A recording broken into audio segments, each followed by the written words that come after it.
بسم اللہ الرحمن الرحیم۔ ناظرین کرام، آج کے اس پروگرام میں ہم جان سکیں گے کہ لیلۃ القدر کس رات کو ہوتی ہے اور شب قدر کو ہم کیسے حاصل کر سکتے ہیں اور اس کی علامات کیا ہوتی ہیں۔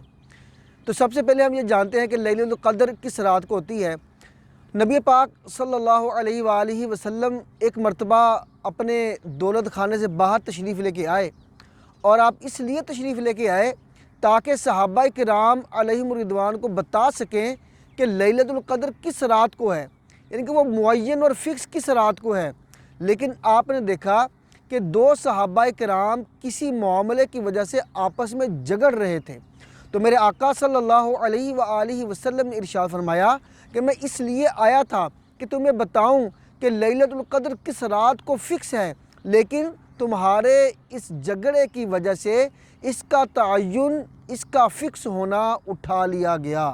تو اس حدیث پاک کی تشریح کرتے ہوئے مفتی احمد یار خان نعیمی رحمۃ اللہ علیہ فرماتے ہیں کہ اس سے پتہ چلتا ہے کہ آپس میں لڑنا جھگڑنا یہ بہت برا ہے، اور اس کی نحوست سے اللہ پاک کی رحمتیں جو ہے وہ رک جاتی ہیں۔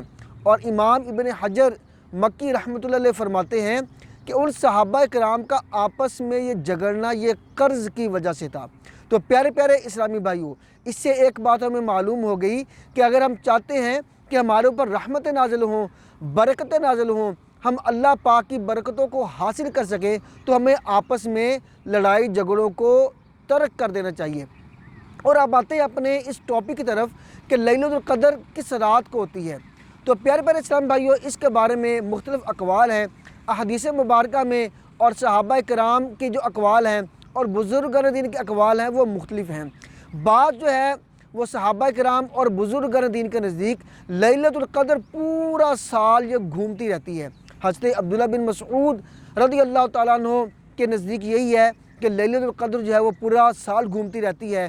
حضرت عبداللہ بن عباس رضی اللہ تعالیٰ عنہ اور حضرت سیدنا اکرمہ رضی اللہ تعالیٰ عنہ کا بھی موقف یہی ہے، اور حضرت ابن عربی رحمۃ اللہ علیہ اور امام اعظم ابو حنیفہ رحمۃ اللہ علیہ کے ایک قول کے مطابق لیلۃ القدر جو ہے وہ پورا سال گھومتی رہتی ہے۔ اور بعض کے نزدیک جو ہے لیلۃ القدر رمضان شریف کے اندر ہوتی ہے، لیکن بعض احادیث مبارکہ کا جب ہم مطالعہ کرتے ہیں تو نبی پاک صلی اللہ علیہ وآلہ وسلم نے فرمایا کہ لیلۃ القدر کو آخری عشرے کی طاق راتوں میں تلاش کرو، اگرچہ وہ 30ویں رات ہی کیوں نہ ہو۔ اور ایک حدیث پاک میں یہاں تک فرما دیا گیا کہ لیلۃ القدر جو ہے آخری 7 راتوں میں ہوتی ہے۔ تو پیارے پیارے اسلام بھائیوں، اگر بندہ لیلۃ القدر کا قدردان ہے تو اس کے لیے ہر رات جو ہے وہ لیلۃ القدر ہے۔ ہم اگر ہر رات کے اندر اللہ پاک کی عبادت کریں، اس کی بندگی کریں، اس کی نافرمانیوں سے بچیں، تو ہم لیلۃ القدر کی برکتوں کو حاصل کر سکتے ہیں۔ اور بعض جو ہے وہ بزرگان دین فرماتے ہیں کہ جو بندہ ہر رات کو 10 آیات کی تلاوت کرتا ہے وہ لیلۃ القدر کی برکت حاصل کرنے کی نیت سے، تو اس کو اس کی برکتیں ملتی ہیں۔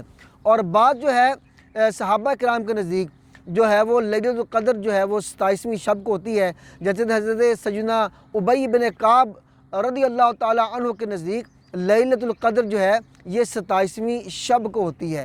اور نبی پاک صلی اللہ علیہ وآلہ وسلم نے ارشاد فرمایا جو بندہ اس دعا کو 3 مرتبہ کسی رات کو پڑھ لے تو گویا اس نے شب قدر حاصل کر لی۔ اور وہ دعا یہ ہے کہ لا الہ الا اللہ الحلیم الکریم سبحان اللہ رب السماوات السبع ورب العرش العظیم۔